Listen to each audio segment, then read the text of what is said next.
하루에도 수백 개씩 쏟아지는 경제 뉴스들. 복잡하고 재미없고 깊이가 없어서 실망하셨습니까? 복잡한 건 쉽게, 쉬운 건 재밌게. 재미있는 건 깊게 전해드립니다. 뉴스는 이해다. 언더스탠딩. 유튜브에서 언더스탠딩을 검색하세요. 좋아요 안 누른 당신 부끄럽군요. 구독 누르세요. 네, 지금 자, 나오셨던 분은 김기원 리치고 대표님. 리치고 대표님이셨고요. 예, 22일 날도 채팅창에서는 나오실 저한테 질문하신 분도 하나 계시네요. 아 그래요? 황성식님께서 네. 제가 어디 유튜브 나가서 했던 이야기 기억하시는 모양입니다. 금리 영향은 별로 크지 않을 거라고 2%가 그랬는데 들을 때도 말도 안 되는 소리라고 생각했고 지금도 그렇게 생각한다. 네. 2% 당신 아직도 그렇게 생각하냐? 대답 잘하셔야 될 것 같은데. 금리. 네, 저는 금리가 기본적으로는 이게 사람에 따라서 이건 예상이 다르잖아요. 예. 금리가 저는 뭐 거의 다 올랐다고 생각합니다. 아 벌써. 즉 그 당시에 한 3, 4개월 전에 아마 어딘가 인터뷰에 가서 네. 금리 올라간다는데 어떡하죠? 어. 라고 하는데 그때가 금리 바닥선이었는데 그때 기준으로 한 100bp 1% 포인트 정도 더 올라가면 더 올리기는 어려울 거다. 시중금리가 이미 시중금리가 반영하니까. 이 저물가 저 성장 상황에서는 네. 인플레가 있을 수도 있고 길어질 수도 있고 뭐 네. 금리가 좀 더 오를 수도 있겠죠. 그러나 균형 금리는 지난 금리 바닥에서 한 1% 포인트 정도 올라가고 나면 그럴 것 같다는 생각이 일단 기본적으로 들었고요. 뭐 굳이 유료 강의에서 하려고 했는데 하나만 더 말씀드리면 네. 아 너무 풀지 말지. 요즘은 예전에는 이자만 갚을 때는 네. 네. 네. 이자율이 올라가면 부담이 그만큼 커졌어요. 올라가는 것만큼. 네. 그렇잖아요. 그렇죠. 근데 지금은 원리금을 나눠서 갚아요. 아 미치는 거죠 지금은. 그러니까 부담도 부담이지. 네. 그러니까 그 부담 지수에서 원금 들어가는 거에도 생각도 해야 되니까 사실은 더 부담스러울 수 있는데 네. 한 달에 예를 들면 200만 원이 뭔가 원리금으로 나간다고 하면 예전에는 이게 다 이자였는데 네. 그러니까 금리가 올라가? 그럼 이게 커졌는데 네. 지금은 원리금 부담이 이미 있으니까. 있어요. 그러니까 원금과 이자가 거의 반반이거나 이자가 네. 장기일 경우는 이자가 뭐 단기일 경우 이자가 작거나 그렇다고요. 예, 예. 거기서 이자가 늘어나는 건 아, 전체 비율에서 봐서는 희석이 돼요. 그게 원금이 항상 똑같으니까. 네, 네. 그래서 이자가 올라가는 것 때문에 생기는 부담 때문에 그럴 수는 있겠네요. 매물이 나온다. 음. 이거는 쉽지는 않을 것 그거는 같다. 나도 나오면 좋겠는데. 대출을 많이 해주냐 적으냐 뭐 적게 해주냐가 더 큰 그- 변수일 수는 있겠네요. 그렇게 생각하면. 그렇죠. 예. 뭐 그런 생각이었는데 네, 어떻게 알겠어요 그거를.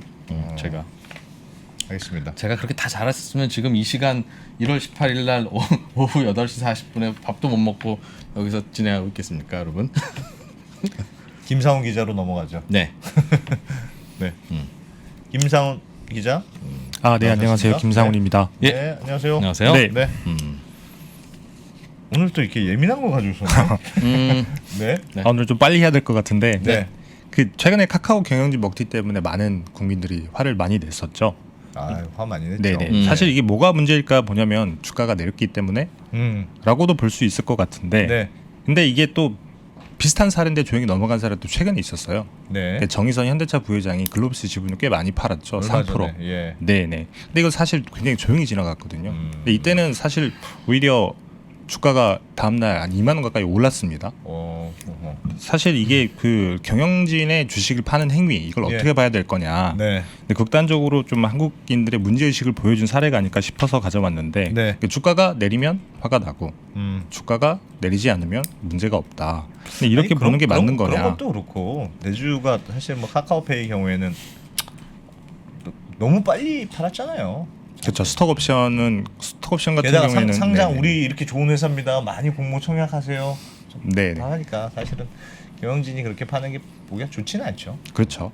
책임 경영의 문제도 있는 거고. 네. 근데 사실 이 문제를 이렇게만 봐야 될 것이냐라고 해서 제가 미국 사례를 한번 찾아봤어요. 네. 미국 같은 경우에는 사실 미공개 정보 이용이라고 하는 거에 대해서 굉장히 깐깐한 잣대를 들이대고 있어서 예. 미국 같은 경우에는 경영진이 주식을 팔 때는 사전에 거래 계획서를 내야 됩니다. 오. 한국에는 굉장히 많이 미국은 사전 공시예요? 이제 공시를 하는 경우도 있고 공시를 하지 않는 경우도 있는데 네. 일단 기본적으로 내부자들이 거래를 그 주식을 팔 때에는 네. 그 계획을 사전에 무조건은 아닌데 내야 돼요. SEC. 내가 그러니까 팔 예정이다. 그렇죠. 근데 무조건 내야 되는 게 아니면 그게 무슨 그게 룰로서 의미가 조금 다른 있습니까? 건데, 그러니까 예. 미국 같은 경우에는 미공개 정보 활용을 하게 되면 기본적으로 미국 같은 경우에는 내부자들은 무조건 미공개 정보를 활용할 수 있는 범법자다. 이걸 전제를 해놓고 이 사람들이 거래 계획서를 내지 않고 네. 주식을 팔았을 경우에는 바로 조사에 들어갑니다. SEC가. 아 공시를 안 하고 팔 수도 있는데 맞습니다. 공시를 안 하고 팔면 바로 조사가 들어가요. 얘 미공개 정보 이용한 거 아니야라고 해서 조사가 들어오니 법은 아니지만 대체로 그 귀찮아서라도 미리 팔기 전에 공시한다. 알리바이네요 일종의. 그렇죠. 면죄부 같은 건데 조금 자세히 설명을 드리면 일단 사전 거래 계획서라고 하는 걸 일단 먼저 내고요. 예. 여기에 맞춰서 주식을 팔아야 되는데 사전 거래 계획서를 내지 않고 파는 경우에는 SEC가 조사를 들어가고 그러니까 대규모 지분을 팔 때 뭐 1% 네. 이상 이런 요건들이 있는데 네. 대량으로 주식을 팔 때는 공시도 해야 됩니다. 발행 공시라고 하는 건데 팔기 전에. 네. 우리는 판 다음에 항상 공시하잖아요. 그렇죠. 한국 같은 경우에는 아무도 모르게 팔았다가 네. 나 팔았다. 사후에 공시를 하는 거죠. 사후에 팔죠. 공시하죠. 근데 그렇죠. 미리 내가 팔 거라고 공시해야 된다. 맞습니다. 특히 많이 팔 때는. 그렇죠. 야, 그거 되게 좋은데요. 미국 같은 경우 왜 그런 제도가 있냐면 일단은 예. 대량으로 지분을 팔게 되면 네. 내부자가 미공개 정보를 활용할 수 있기 때문에 공시를 해라라고 하는 건데 원래 이 제도의 연원 같은 경우에 미국 같은 경우에는 지금 상장을 할 때 우리나라랑 달리 그러니까 원래 상장을 할 때 신주 발행한 거랑 구주 매출 이 두 가지만 상장을 합니다. 그래서 네. 원래 그 지배주주나 특수관계인들이 가지고 있던 주식은 상장이 안 된 주식으로 쳐요. 상장이 안 된 주식을 주식시장에서 사고 팔 수가 없잖아요. 네. 그래서 공모주만 상장시킨다는 거군요 일단. 맞습니다. 공모주만. 공모주만. 똑같은 주식인데 그래도 안 돼. 대주주가 그렇죠. 갖고 있는 주식은 너는 따로 상장시켜. 상장된 주식이 아니라고 치는 거죠. 예. 이게 왜 그러냐면 미국 같은 경우는 주식시장이 굉장히 오래됐잖아요. 네. 근데 예전에는 그 청산결제 시스템이 중앙화돼 있지 않아서 예. 굳이 증권사들이 그걸 다 상장시키면 시스템에 과부하가 걸리기 때문에 니들 어차피 거래 안 할 거니까 상장하지 말아라. 천산 때문에. 옛날에 그런 식으로 오다가 네. 봤더니 이게 내부자들이 미공개 정보를 활용하지 못하게 하는 방법이구나라고 해서 지금까지 계속 남아 있었던 거예요. 아하. 그렇군요. 근데 그러면 이번에도 일론 머스크 같은 경우도 자기 지분 다 팔 수도 있어요. 이런 다음에 확 팔아버렸잖아요. 그렇죠. 이게 한국에는 보도가 많이 안 됐는데 그 일론 머스크 같은 경우는 미리 SEC에 사전 거래 계획서는 제출을 했었습니다. 제출했었어요? 네네.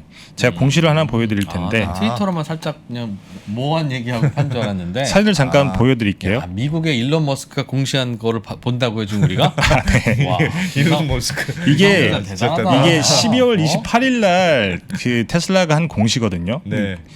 그러네. 일론 머스크죠? 머스크 일론. 네네. 일론 머스크인데 12월 성부터 쓰는 건가 봐요. 12월 28일 날 네. 이게 트랜잭션 코드가 M이라고 해서 파생증권을 전환했다는 얘기예요. 그래서 155만 주를 네. 취득했다. 이게 나와 있죠. 그리고 네. 밑에 있는 것들은 다 팔았다는 건데 이렇게 주식을 쭉 팔았습니다. 스톡옵션의 모양이죠? 이거는 스톡 옵션을 행사해서 155만 주를 취득을 한 거고 야, 네. 이 밑에 있는 거는 6달러 봐요. 저 옆에 프라이스 6달러, 봐요. 6달러. 6달러에 행사해서 맞습니다. 1000달러에 파는 그래서 저. 155만 주를 획득을 하는데 한 1340만 달러 이 정도를 썼고 네. 나머지 그 93만 주를 팔아서 11억 달러를 벌었는데 네. 이 판 주식은 원래 가지고 있던 주식이에요. 어. 그래서 중요한 건 뭐냐면 여기 보면 주석이 1이라고 나와 있잖아요. 네. 이 주석에 뭐라고 나와 있냐면 2021년 어. 9월 14일 날 이전에 제출한 10B5-1이라고 하는 사전 거래 계획서에 따라서 팔았다. 그 전에 네. 저런 걸 했다는 게 써 있군요. 아예. 맞습니다. 이거는 그 10B51-1이라고 하는 게 사전 거래 계획서라고 하는 건데 이걸 언제 SEC에 냈다고요? 제출했다는 그 거죠. 날짜가? 2021년 9월 14일 이전에 냈다. 그 이전에 네, 네. 내가 언젠가 주식 생기면 팔긴 팔리라라고 했다는 거죠. 미리 SEC에 이미 계획서를 냈고 거기에 따라서 팔았고 이게 12월 28일 날 종료가 됐다라고 하는 공시가 근데 이 시점이 내용인 예를 거예요. 들면 내가 팔겠습니다. 네. 사전 계획서를 내고 네. 뭐 그게 몇 개월 내에 그러면 몇 개월 내에 이게 파는 게 현실화됩니다. 그런 네. 건 없는 모양이네요. 조금 여유 있게 공시를 할 수 있는 모양이네요. 사전 거래 계획서 같은 경우는 대량으로 팔지 않으면 이런 식으로 SEC에 계획서만 내고 그 계획서에 맞춰서만 팔게 되면 예. SEC에서 뭐라고 하진 않아요. 근데 대량으로 팔게 되는 경우 사실 머스크도 굉장히 많이 팔았잖아요. 본인이 가지고 있던 지분의 10% 정도니까. 네. 근데 이것도 발행 면제 요건이 있어서 공시를 안 해도 되는 요건들이 있는데 그게 구멍인 거죠, 일종의. 그 구멍에 맞춰서 이걸 팔게 된 건데 그래서 최근에 미국 같은 경우에는 사전에 거래 계획도 내고 예. 대량으로 팔 때는 공시도 하게 하는데 이것도 구멍이 많다. 그래서 제도를 바꾸자라고 하는 논의가 굉장히 활발하게 이루어지고 있습니다. 그러니까 사전 거래 계획서 대량으로 팔지 않더라도 이걸 의무적으로 제출을 하게 하고 이것도 예. 공시를 하도록 만든다는 거죠. 그러니까 저렇게 하면 예를 들면 사전 계획서는 머스크 경우는 냈어요. 일단 네, 하여튼 네, 좀 네. 예전에 냈습니다. 냈어요. 그리고 네. 언젠간 팔겠지. 네. 언젠간 나 팔 겁니다. 네, 하는 네, 네. 사전 계획서를 냈다. 네. 모든 주식은 언젠가 파는 거 그러니까 아닙니까? 그 약간 애매하죠. 근데 예를 들면 18개월 뭐 이런 식으로 기간을 둬요. 기간을 그 두고 안에, 기간을 그 안에 둬요. 네, 네. 아. 보통 내용이 어떻게 되냐면 내가 향후 18개월 안에 뭐 얼마의 주식을 파는데 기준은 이런 거다. 예를 들면 첫 달 뭐 기간에 팔거나 주가가 일정 수준에 올라가면 내가 어느 정도의 주식을 팔겠다. 이런 식의 기준들을 제시를 하는 거죠. 굉장히 구체적으로는 넣지는 않는데 그래도 오버행 그러니까 언제까지가 오버행 이슈가 생긴다는 걸 이제 명확하게 밝혀는 주는 거네요. 그렇죠. 아, 그건 좋네요. 미국도 대주주가 주식 팔면 막 욕 먹습니까? 욕 먹겠지.